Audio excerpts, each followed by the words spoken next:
Press and media எல்லாத்துக்கும் ரொம்ப நன்றி. இதை எங்கேருந்து ஆரம்பிக்கலாம் அப்படின்னா, நர்மதாட்ட இருந்தே ஆரம்பிக்கலாம். ஆக்சுவலாக இது கதையாக பண்ணணும் அப்படின்னு சொல்லிட்டு யோசிக்கல. ஆனால் வேர்டிகல் ஃபார்மேட்டை எப்படி கையாள முடியும் அப்படின்னு சொல்லிட்டு யோசிச்சுட்டு இருந்தேன். ஏன்னா கான் ஃபிலிம் ஃபெஸ்டிவல் போயிட்டு வரும்போது வேர்டிகல் இஸ் த ஃபியூச்சர் அப்படின்ற மாதிரி ஒரு சமிட் ஒன்று அட்டன் பண்ணேன். அந்த சமிட்டில் அவங்க சொன்னது ரொம்ப ஆச்சரியமாக இருந்துச்சு. இனி அடுத்து வர ஜென்ரேஷன் நலன் சார் சொன்ன மாதிரி ஃபோனை இப்படி திருப்பது கூட சோம்பேறித்தனம் படுவாங்க. அதுதான் உண்மை. ஃபோனை திருப்பி பார்க்கறதுக்கு இல்லை, ஃபோனை திருப்புறதுக்கு சோம்பேறித்தனமாக ஆயிடும். அந்த சோம்பேறித்தனத்தை எப்படி காசாக்கலாம் அப்படின்னு ட்ரை பண்ணுற கார்பரேட்டுக்கு தேவைப்படுகிற கண்டென்ட் தான் வேர்டிகல் கண்டென்ட். ஸோ அந்த வேர்டிகல் கண்டென்ட் ட்ரை பண்ணி பார்க்கலாம் அப்படின்னு சொல்லிட்டு நம்ம யோசிச்சுட்டு இருந்தப்ப நர்மதா கிட்ட ஒரு படம் பண்ணலாம் அப்படின்னு சொன்னேன். யார் ப்ரொடியூசர் அப்படின்னு. நான் தான். நீ தான் அப்படின்னால விளையாடாத ஓ அப்படின்னா. அப்புறம் இந்த கதையை சொன்ன உடனே புரியல ஆக்சுவலாக. அப்புறம் நான் எல்லாத்துக்கிட்டையும் சொன்னேன், இந்த கதையை கதையாக யாருக்கிட்டையும் கதையாக சொல்லி புரிய வைக்க முடியல. ஏன்னா ஒரு படத்தில் ஒரு ஐடியா இருக்கலாம், அதாவது ஒரு டைம் லூப் அப்படின்ற ஒரு ஐடியா இருக்கலாம், இல்லை ஒரு டைம் ட்ராவல் அப்படின்ற ஒரு ஐடியா இருக்கலாம். ஸோ இந்த ரெண்டு ஐடியாவும் சேர்ந்தா என்னவா இருக்கும் ஒரு கதை அப்படின்னு சொல்லிட்டு யோசிச்சுட்டு தான் அந்த கதையை சொன்னேன். ஏன்னா அது என்னோட மிஸ்டேக்காக கூட இருக்கலாம், சொல்றது ரொம்ப கடினமாக இருந்துச்சு. அப்புறம் ஒரு வழியாக அது சொன்னால் புரியாது, சரி எழுதிடுவோம் அப்படின்னு சொல்லிட்டு கம்ப்ளீட்டாக எழுதிட்டு கொடுத்து படிக்க சொன்னேன். அப்போ தான் டிசைட், ஓகே கதை நல்லா இருக்கு, எனக்கு புரியுது, இப்போ புரியுது நீ என்ன சொல்ல வந்த அப்படின்னு. இப்போ சாபு கிட்ட கொடுத்தேன். சாபு ஸ்கிரிப்ட் படிச்சுட்டு ஃபர்ஸ்ட் சொன்னால், மச்சான் நானே ப்ரொடியூஸ் பண்ணிடுறேன்டா அப்படின்னு. அப்போ தான் நம்பிக்கை வந்துச்சு, மச்சான் இல்லை எனக்கு ஒரே ஒரு ஹெல்ப் பண்ணி எடிட் பண்ணி கொடு அப்படின்னு. ஸோ அதுக்கப்புறம் இது நான் சாபுக்கிட்ட எப்படி சொன்னோம், அதே மாதிரி தான் சரவணனை நான் பார்த்ததுலேருந்து ஒன் ஒர்க் வித் அப்படின்னு சொல்லிட்டு ரொம்ப ஆசையாக இருந்துச்சு. ஸோ சரவணன்கிட்ட கூப்பிட்டு, கேமராமேன் சரவணன் ராமசாமி, அவர் கொஞ்சம் டைப் பேச வராதுங்களா, நல்லா பேசுவார், ஆனால் அதுக்கு கொஞ்சம் டைம் ஆகும். இன்னும் ஒரு 1 hour விட்டோம்னா பேசிடுவார். அதனால அவருக்கு சேர்த்து நான் பேசிக்கிறேன். ஸோ சரவணன்ட்ட ஸ்கிரிப்ட் சொன்னோடனே செம்ம ஐடியாங்க, ஐடியாவை நல்லா இருக்கிறோன்னே, இல்லை இதை நம்ம கம்ப்ளீட்டாக வேர்டிகலில் பண்ண போகிறோம் அப்படின்னோடனே அவர் ஓகே நான் சொல்கிறேங்க அப்படின்னு சொல்லிட்டு ஒரு 3 நாள் ஃபோன் அட்டன் பண்ணல. நான் என்ன நினச்சிட்டேன், ஒரு வேளை அவர் இதுக்கு இன்ட்ரெஸ்ட் இல்லை போல, ஃபோனே அட்டன் பண்ணல அப்படின்னு சொல்லி நான் நினச்சிட்டு இருந்தேன். 4வது நாள் அவரே கூப்பிட்டு கம்ப்ளீட்டாக, சார் இது எப்படி பண்ணலான்னா, அப்படியே ஆஸ்பெக்ட் ரேஷியோலாம் போட்டு, சார் நம்ம இப்படிலாம் பண்ணலாம், இப்படிலாம் ஃப்ரேம் வைக்கலாம், இப்படிலாம் ஒர்க் பண்ணணும், இந்த லைட்டிங் பண்ண முடியாது ஆனால் இந்த லைட்டிங் பண்ணலாம் அப்படின்னு சொல்லிட்டு ஒரு கம்ப்ளீட் தீசிஸ் ரெடி பண்ணிட்டு கொண்டு வந்துடலாம். சாரி ஒன்றதான் நான் தேடிட்டு வந்திருக்கேன், அதே தான் நடந்திருக்கு, வாங்க படம் பண்ணோம் அப்படின்னு சொல்லிட்டு அப்படி ஆரம்பித்த கதை தான். இப்போ நர்மதாட்ட ஆரம்பிக்கலான்னு சொன்னது ஏன் அதை நர்மதாட்ட ஆரம்பிக்கலான்னு சொன்னேன்னா, இந்த கதை நீங்கள் எல்லாருமே பார்த்துருப்பீங்க. இந்த கதையில் படம் பண்ண ட்ரை பண்ணிட்டு இருக்க ஒரு டைரக்டர், ஒரு ஹவுஸ் ஒய்ஃப். அந்த ஹவுஸ் ஒய்ஃப்கிட்ட அந்த ஹவுஸ் ஒய்ஃப் நான் ரியல் லைஃப்பில் இந்த ஹவுஸ் ஒய்ஃப் டெய்லி கேட்பேன், இந்த பரிதாபம் சேனல் வர மாதிரியே தான் இருக்கும்.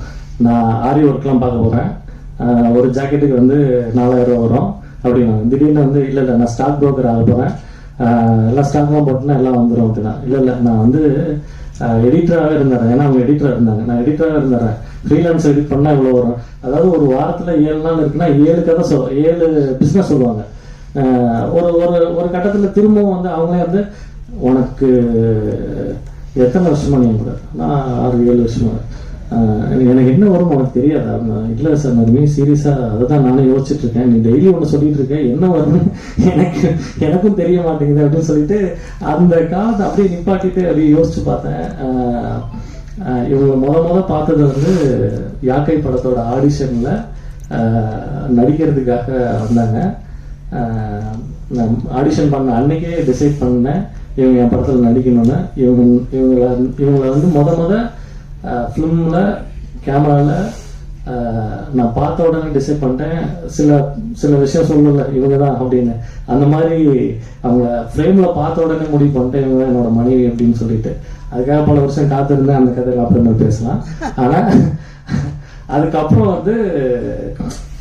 வந்து உடனே ஒரு கல்யாணம், அதுக்கப்புறம் 2 குழந்தைங்க, 8 வருஷமா அவங்க யாரு அப்படின்றத வந்து மறந்துட்டாங்க. ஆக்சுவலி அவங்க எதுக்காக வந்தாங்க, அவங்களுக்கு என்ன பிடிக்கும், அவங்களுக்கு என்ன தேவை, இது எல்லாத்தையுமே மறந்துட்டு காலையில் என்ன டிஃபன், மத்தியானம் என்ன லஞ்சு, நைட் என்ன டின்னர், காலையில் என்ன டிஃபன், மத்தியானம் என்ன லஞ்சு, நைட் என்ன டின்னர், இந்த 3 பேர்த்துக்கு மாற்றி மாற்றி மாற்றி மாற்றி மாற்றி அந்த வீட்டுக்குள்ளே யோசிச்சுட்டே இருக்கிறது வந்து சீசன் லூப் அப்படின்ற மாதிரி தான் எனக்கு ஒரு தாட் இருந்துச்சு. ஸோ அதுதான் ஃபர்ஸ்ட் இன்ஸ்பிரேஷன். ஸோ அப்போ மாமனார் வந்து நர்மதா பாலு, அப்பா பாலசுப்ரமணியம், அவர் எங்கள் மாமா, அவர் வந்திருக்காரு.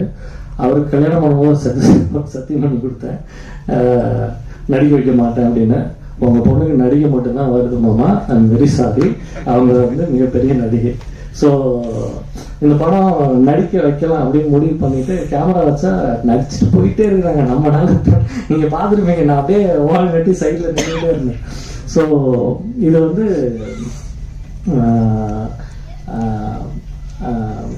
ஏன்னா அந்த படத்துல பார்த்தீங்கன்னா ஒரு ஒரு ஒரு ஒரு இடத்துல வந்து அந்த பொண்ணு அந்த வீட்டை விட்டு போயிட்டா ஒரு பிரச்சனையுமே இல்லையே. அந்த பொண்ணு லூப்ல மாட்டியிருக்கா, அந்த வீட்டுக்குள்ளேயே தான் மாட்டிட்டு இருக்கா. அந்த பொண்ணு அந்த வீட்டை விட்டு போயிட்டா there is no issue இல்லையா. ஆனா அவங்க ஏன் வீட்டை விட்டு போகல? ஏன்னா அந்த இடம் தான்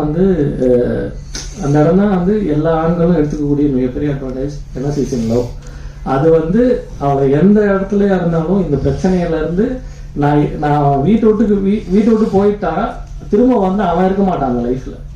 ஸோ அது ரொம்ப முக்கியம். அதனால அதுதான் எனக்கு வந்து அடிஷ்னல் கோரா தெரிஞ்சிச்சு. Okay, dealing and love. So அந்த லவ்க்குள்ள இருக்கக்கூடிய பிரச்சனைகளை எப்படி ஒரு வீட்டுக்குள்ளேயே அணுக முடியும் அப்படின்னு சொல்லி யோசிச்சுட்டு கையாண்ட விதம் தான் யுகம். இது பண்ணி முடிச்சிட்டோம், கதையெல்லாம் பண்ணி முடிச்சிட்டோம், எல்லாமே பண்ணி முடிச்சுட்டு ஃபெஸ்டிவல்ஸ்க்கு வந்து அனுப்பிச்சோம். ஜாலியாக தான் அனுப்பிச்சோம், ஃபெஸ்டிவல்ஸ்க்கு அனுப்பிச்சோம். அவங்க வந்து பார்த்தா international film festival Toronto and கிக் ஃபெஸ்டில் அவங்க கூப்பிட்டு பெஸ்ட் வெர்டிகல் ஃபிலிம் அவார்டு வாங்கியிருக்கு அண்ட் பெஸ்ட் ஆக்ட்ரஸ் அவார்டு வாங்கி கொடுத்துட்டாங்க. அப்படின்னு மனசுக்குள்ள பயங்கர சந்தோஷம். நல்ல வேலை எனக்கு மட்டும் கொடுக்கல, அவங்களுக்கு சேர்த்து கொடுத்துட்டாங்க. ஏன்னா இப்போ எனக்கு மட்டும் வாங்கியிருந்தேன் அப்படின்னா அவங்க நடிக்கும் போது என்ன சொல்லிட்டு இருந்தாங்கன்னா, உனக்குலாம் நீ டைலாக் நிறைய வச்சிருக்க, எனக்கு டைலாகே இல்லை, நீ தான் நடிச்சுக்கிட்டே இருக்க, நான் நடிக்கவே இல்லை அப்படின்னு சொல்லிட்டு இருந்தேன். இல்லை நர்மி, இது வந்து கம்ப்ளீட்டா ஒரு உமன் சென்ட்ரிக்காக வந்து எழுதப்பட்ட படம், இது உனக்கு கண்டிப்பா ஏதாவது ஒன்று வரும் அப்படின்னு நல்ல வேலை கொடுத்துட்டானே அப்படின்னு ஒரு சந்தோஷம் இருந்துச்சு. ஸோ அடுத்த இட்டாலி ஃபிலிம் ஃபெஸ்டிவல்ல ஒரு அவார்டு ஒன்று, பெஸ்ட் வெர்டிகல் அவார்டு ஒன்று கொடுத்தாங்க. ஸோ இது எல்லாத்தையுமே எடுத்துட்டு என்ன பண்ணலாம், இப்போ இதுக்கு இவ்வளோ செலவு பண்ணியிருக்கேன், இதுக்கு என்ன பண்ணலாம் அப்படின்னு யோசிச்சுட்டு என்னோட முதல் படத்தோட producer Kamalnayan sir, my well wisher, எப்பயுமே என்னோட அட்வைசர். ஸோ அவர்கிட்ட போய் அவரை பற்றி சொன்னோன்னா, is very good listener, is very good selector. ஆக்சுவலாக ஆர்மை தவிர கதையை நான் அவர்கிட்ட போய் சொன்னேன். அவரை பற்றி டிஸ்கிரைப் பண்ணோன்னா, ஒரு புத்தா ஸ்டாச்சு கிட்ட போய் நீங்கள் கதை சொல்லி நீங்கள் ஓகே வாங்கிடுவீங்களா அப்படின்ற மாதிரி. சார் வந்து ஒரு துளி அசைய மாட்டார். நீங்கள் என்ன வேணாலும் கற்றுங்க, கதறுங்க, அவர் பாட்டுக்கு அமைதியாக உட்காந்துருப்பார். நீங்கள் எவ்வளோ வேணாலும் கதை சொல்லலாம், சொல்லி முடிச்ச உடனே பார்க்கலாம் அப்படின்னா பண்ண மாட்டாரு, நல்லா இருக்கு அப்படின்னா பண்ணிடுவாரு. ஸோ அடுத்த ஒரு கதையை சொல்லி முடிச்சோடனே நல்லா இருக்கு அப்படின்ட்டார். இவருக்கு இந்த கதையை போய் சொல்லி புரிய வைக்க முடியாது வந்து படத்தை எடுத்து போட்டு போய் காட்டினோடனே சத்தியமா சொல்றேங்க, அன்னைக்குதான் எனக்கு உண்மைக்கே நம்பிக்கை வந்துச்சு, இது நம்ம காமெடியா தான் எடுத்திருக்கோம் அப்படின்னு. சார் ஒரு 3 இடத்துல சிரிச்சிட்டாரு. அப்பாதான் அப்ப படம் நல்லா இருக்கு போல அப்படின்னு சொல்லிட்டு அப்புறம் தான் அவர் சொன்னாரு, குழந்தை டோன்ட் வேஸ்ட் யுவர் டைம், யாருக்காக நம்ம வெயிட் பண்ண வேண்டாம், I'll be the part of you, நீ தைரியமாக என்ன பண்ணணும்னு நினைக்கிறியோ அதை பண்ணு, இந்த ஃபார்முக்கு நான் வந்து எவ்வளோ சப்போர்ட் பண்ண முடியுமோ நான் வந்து சப்போர்ட் பண்ணுறேன் அப்படின்னாரு. Thank you so much sir, and you always be with me at any time sir, thank you. And Theneeswar, நான் என்னோட ரொம்ப சினிமாவுக்கு வந்ததுலேருந்து நானும் ஒரு நண்பர் தான். அடுத்து படத்துலேயே வந்து நான் தான் தேனீஸ்வரை வந்து இன்ட்ரடியூஸ் பண்ணணும் அப்படின்னு சொல்லிட்டு ரொம்ப ஆசையாக இருந்தேன். ஒரு சில காரணங்களால், எப்பயுமே சினிமாவை சொல்கிற மாதிரி தவிர்க்க முடியாத காரணங்களால் அது நடக்காமல் போயிடுச்சு. ஆனால் தேனீஷ் வந்து ரொம்ப பிடிச்ச விஷயம் என்னென்னா, is updating in every minute, every second. நாங்கள் பேசினாலே வந்து என்ன பேசுவோம்னா, what is the next update, இங்கே என்ன நடந்திருக்கு, இந்த சினிமாலாம் எதை நோக்கி போயிட்டுருக்கு, அந்த யூரோப்பியன் சினிமா எதை நோக்கி போயிட்டுருக்கு, வெஸ்டர்ன் சினிமாஸ் எதை நோக்கி போயிட்டுருக்கு, அங்கெல்லாம் என்னென்ன டெக்னாலஜிஸ் யூஸ் பண்ணுறாங்க, அந்த டெக்னாலஜிஸை எப்படி நம்ம இங்கே கொண்டு வர முடியும் அப்படின்னு அவ்வளோ பேசியிருக்கோம்.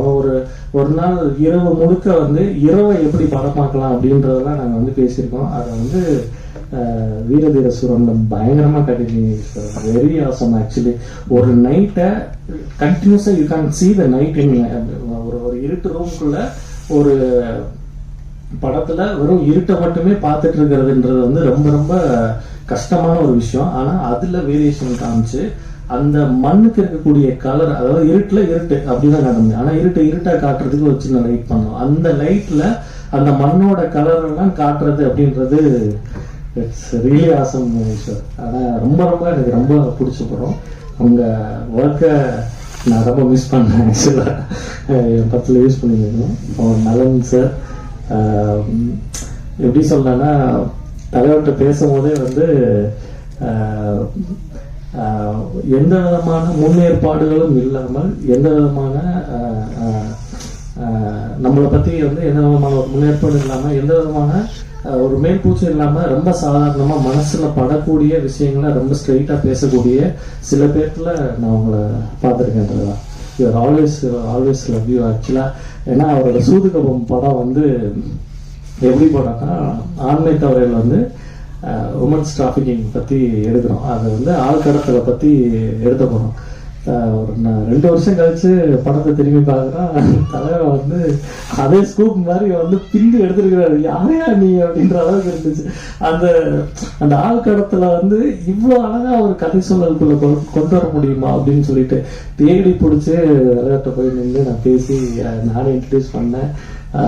அப்பல இருந்து இஸ் ஆல்வேஸ் வித் அஸ். நான் எது செஞ்சாலும் வந்து அட்வைஸ்டா இல்லை, ஒரு ஃப்ரெண்டுக்கிட்ட போய் நம்மளால எப்படி வந்து தலைவர் இது எப்படி ஒர்க் அவுட் ஆகமாகாது அப்படின்னா, ஃபர்ஸ்ட் நான் காமிச்சது வந்து நலன் கிட்ட தான். இந்த படத்தை அவர் தான் சொன்னார், தலைவர் கண்டிப்பாக ஒர்க் அவுட் ஆகும், நீங்கள் எதை பற்றியுமே யோசிக்காதீங்க, உங்களுக்கு இப்போ ஒன்று கிடைச்சிருக்கு, அது வந்து இட்ஸ் லைக் இது எப்பயாவது தான் ஒருத்தருக்கு கிடைக்கும், அந்த மாதிரி ஒன்று உங்களுக்கு கிடைச்சிருக்கு, அதை நீங்கள் கரெக்டாக யூஸ் பண்ணுவீங்க அப்படின்னாரு. Thank you sir. அண்ட் சோமு வந்து ஆரண்ய காண்டத்தில் பார்த்த உடனே லவ்னா லவ், கண்ணப்பண்ண லவ். யாரும் நடிக்கிறதெல்லாம் சாதாரணமா அது சும்மா கை பேசுது அப்படின்ற மாதிரி அளவுக்கான ஒரு நடிப்பு பார்த்து மிரண்டுட்டேன் நான். சோமு வந்து கண்டிப்பா என் படத்துல நடிக்க வச்சு ஆகணும் அப்படின்ற வெறி சொல்லலாம். ஸோ அதை தான் நான் வந்து சோமு கிட்ட வந்து ஃபர்ஸ்ட் சோமு கிட்ட வந்து கதை தான் சொன்னேன். So it loved it. And அந்த கதை பிடிச்சிருக்கு, நான் பண்ணுறேன் அப்படின்னு சொல்லிட்டு அந்த கதையை பண்ணோம். So really thank you so much. நான் இன்னைக்கு எதிர்பார்க்கவே இல்லை ஆக்சுவலாக. சோமுக்கு ஜஸ்ட் கால் பண்ணேன். ஸோ அந்த மாதிரி ஒரு வேர்ட்டிக்கல் ஆமாம் நான் வந்துடுறேன் ஆந்திவே நான் வந்துடுறேன் அப்படின்னா thank you. And Dato' Sri Sivam sir, அதாவது சில பேர்த்துக்கு வந்து சில ஆசைகள் வந்து இருக்கும். அந்த மாதிரி அந்த மொத்த ஆசைகளையுமே வந்து எதில் எக்ஸிக்யூட் பண்ண முடியும்னா வந்து ஒரு பெரிய பிஸ்னஸ் மேனாக இருக்கலாம், ஒரு பெரிய என்ன வேணாலும் இருக்கலாம் அவங்க உலகத்தில் இருக்கு. ஆனால் ஒரு மனுஷனுக்கு வந்து அந்த என்டர்டைன்மெண்ட் மேலே இருக்கக்கூடிய அதீத காதல் என்ன பண்ண சொல்லணும்னா, கிட்டத்தட்ட வந்து ஒரு 300 கோடி ரூபா பிஸ்னஸோட கான்ட்ராக்டை தள்ளி வச்சுட்டு வந்து இந்த ஸ்டேஜுக்கு எனக்காக வந்து வந்திருக்காரு. I love you sir. And இது வந்து there's a big honor as vertical cinemas. ஏன்னா அந்த லவ் இல்லைன்னா, சினிமா மேலே இருக்கக்கூடிய அந்த லவ் இல்லைன்னா இங்கே வந்து இவ்வளோ நேரம் ஸ்பெண்ட் பண்ணக்கூடிய இதே கிடையாது. And thank you for coming sir. And Hari மா பாய். ஸோ நான் என்ன எவ்வளோ படம் பண்ணாலும் Hari is with me. And ஏன்னா அவனோட நடிப்பை வந்து உலகம் கொண்டாடுறதுக்கு வெகு காலமாக இல்லை. நீங்கள் கண்டிப்பாக கூடிய சீக்கிரம் கதை நாயகனா ஹரியை பார்ப்பீங்க. Love you bye. And Melvin and Johann 2 பேருமே வந்து இஸ் மை டியரஸ்ட். ஏன்னா எனக்கு என்ன வேணும்னு அவங்களுக்கு ரொம்ப நாளாக தெரியும். ஏன்னா மெல்வின் வந்து அந்த சாங்ஸ் எல்லாத்தையுமே வந்து நாங்கள் கிட்டத்தட்ட 6 வருஷமாக அந்த சாங்ஸை வந்து ஒர்க்கிங் அவுட். ஸோ அது அது எதுக்கு யூஸ் ஆகும் அப்படின்லாம் நாங்கள் அடுத்து நாங்கள் டிசைட் பண்ணிக்கலாம். முதல்ல சாங்கை பண்ணலாம் அப்படின்னு சொல்லிட்டு ஒர்க். அண்ட் ஸ்மெல்ட் இந்த கதை சொன்ன உடனே ரொம்ப சிம்பிளாக சொன்னாங்க, நல்லா வர அப்படின்னா போடுறான் எடுத்து காமிக்கிறோம் அப்படின்னு சொல்லிட்டு எடுத்து காமிச்சதுக்கப்புறம் இட்ஸ் குட். அண்ட் அவன் சொன்ன ஒரு கரெக்ஷன் வந்து ரொம்ப முக்கியமாக இருந்துச்சு. அது அந்த கரெக்ஷனுக்காக தான் நீ நல்லா சொன்னேன். அந்த கரெக்ஷன் பண்ணோடனே லைக். அண்ட் ஜோஹன் என்னோட ஃப்ரெண்ட் ஆண்டனின்னு சொல்லிட்டு அவர் தான் இன்னைக்கு இந்த ட்ரெஸ் போடுக்கங்க, இந்த வாட்சை கட்டிட்டு போங்க அப்படின்னு சொல்லிட்டு ஃப்ரான்ஸில் உட்காந்து my brother from another mother அப்படின்ற மாதிரி தான் சொல்லணும். ஏன்னா இங்கே எனக்கு என்ன பண்ணணும் அப்படின்னு சொல்லிட்டு ஒரு நிமிஷமும் அங்கே வந்து என்ன மாதிரியே யோசிச்சுட்டு இருக்கக்கூடிய இன்னொரு டைரக்டர். ஸோ அவர் வந்து ஜோஹனை இன்ட்ரடியூஸ் பண்ணார். Johann thank you so much for நான் என்ன கேட்டேனோ அப்படின்றதெல்லாம் தாண்டி உங்கள்கிட்ட இருந்தால் தானே அது வரும். Really awesome. அண்ட் சரவணன் சொல்லிட்டேன். And Rajesh Kanna is my dialogue writer. நான் சும்மா 2 லைன் எழுதுனாலே கொடுத்துருவேன். ஐயா எப்படி இருக்கு அப்படின்னு.